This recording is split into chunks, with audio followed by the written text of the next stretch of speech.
लु मम्मी म वचन पढ्छु तपाईँ पछि पछि भन्नु ल भन्नु सक्छ अब तपाईँ देख्दैन हो देख्दैन अनि म भन्छु तपाईँ मेरो पछि पछि भन्नु ल जोडले भन्नु ल जोडले माथि प्रभुले सुन्नुपर्छ माथि म बोल्नु छ ईश्वरले चाहिँ सुने तिमीलाई सुनाउनु पर्छ होइन मनले यस्तो हुन्छ भन्नु नै भनेको अब त्यही त प्रभुले सुन्छ नि जोडले भन्नु न भनेको जोडले उहाँ रोडमा हिँड्दै गर्नेले पनि को कराउँदैछ भन्नु लु सुन्नु भन्नु अब लु न पढ्न आँखा देख्दैन म लु मेरो पछि पछि भन्नु ल ल ल ल किनकि तपाईँले मेरो अन्तस्करण बनाउनु भयो दिलाइ गर्दैन है टक्सिङ खान्छ है तपाईँले मलाई मेरी आमाको गर्भैमा रच्नुभयो गर्भमै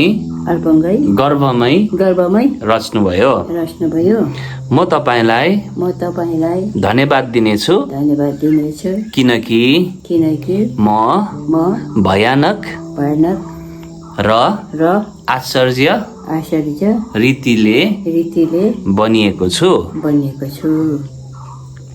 तपाईँका कार्यहरू आश्चर्यका छन् र ती कुरा मेरो आत्माले राम्ररी जान्दछ बुझ्दैछ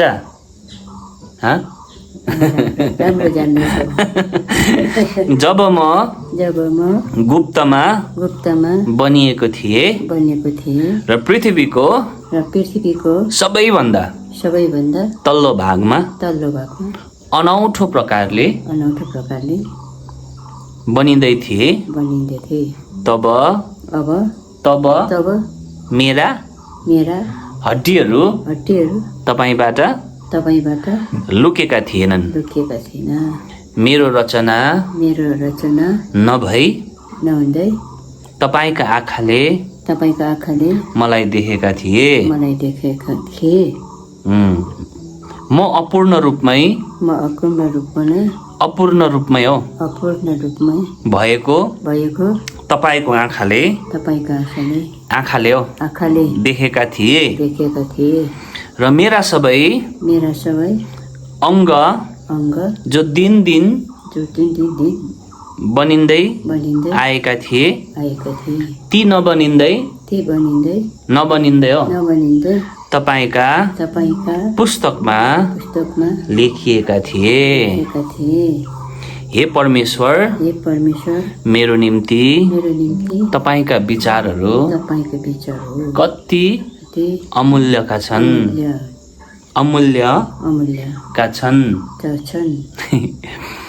तिनीहरूको संख्याको सार कति ठुलो छ तिनीहरूलाई गने भने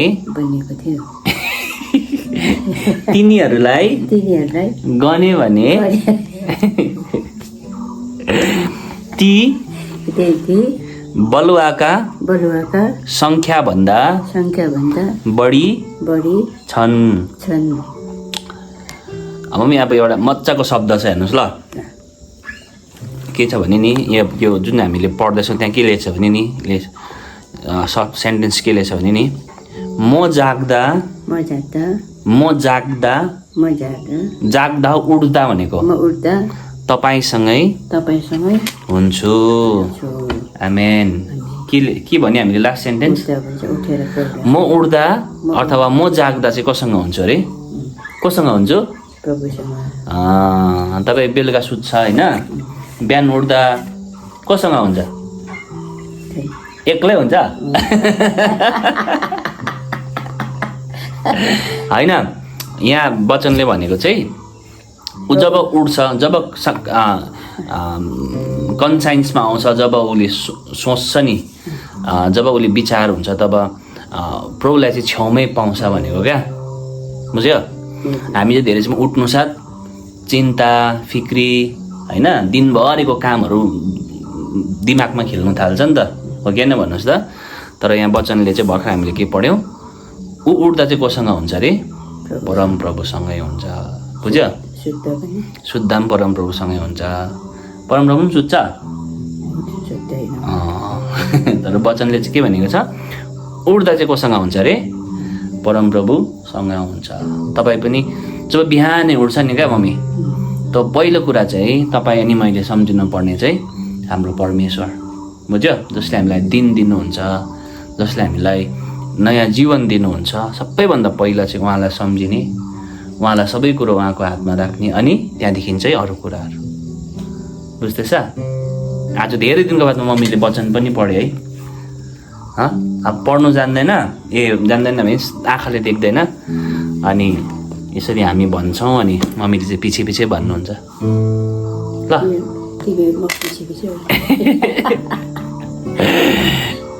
अलबली चाहिँ अब तिमी आफै प्रार्थना गर्न म मनमा गर्छु।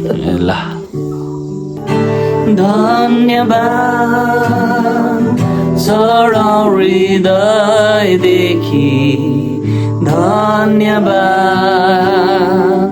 पवित्र परमेश्वरलाई, धन्यवाद उहाँले दिनुभयो येशू ख्रीष्ट आफ्नो पुत्र।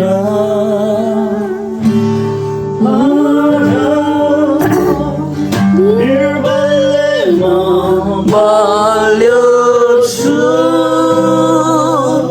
गरिबले म धनी छु, कारण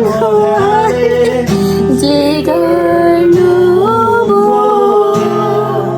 हाम्रो लागि।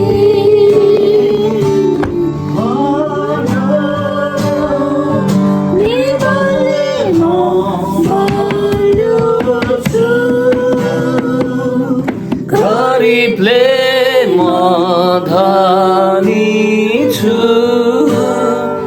कारण उहाँले जे गर्नुभयो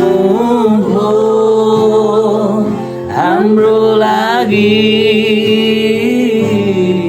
धन्यवाद धन्यवाद।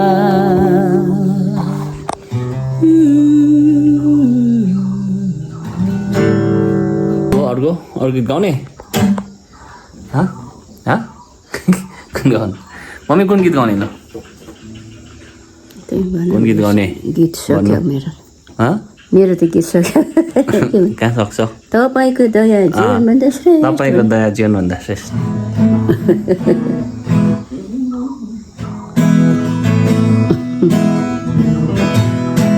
गाउनु तपाईँको दया जीवनभन्दा श्रेष्ठ, तपाईँको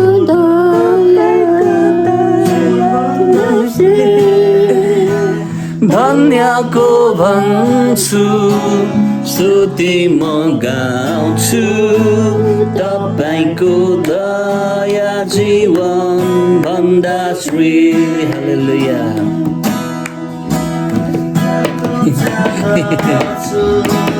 येशूको नाउँमा हात उचाल्दछु, येशूको नाउँमा धन्यको भन्छु, स्तुति म गाउँछु, तपाईँको दया जीवन भन्दा श्रेष्ठ। प्रार्थना म गर्छु येशूको नाउँमा, प्रार्थना म गर्छु येशूको नाउँमा, धन्यको भन्छु, स्तुति म गाउँछु, तपाईँको दया जीवन भन्दा श्रेष्ठ। सेवा गर्छु प्रभु सारा हृदयले, सेवा गर्छु प्रभु धन्यको भन्छु, स्तुति म गाउँछु, तपाईँ तपाईँको दया जीवन भन्दश्री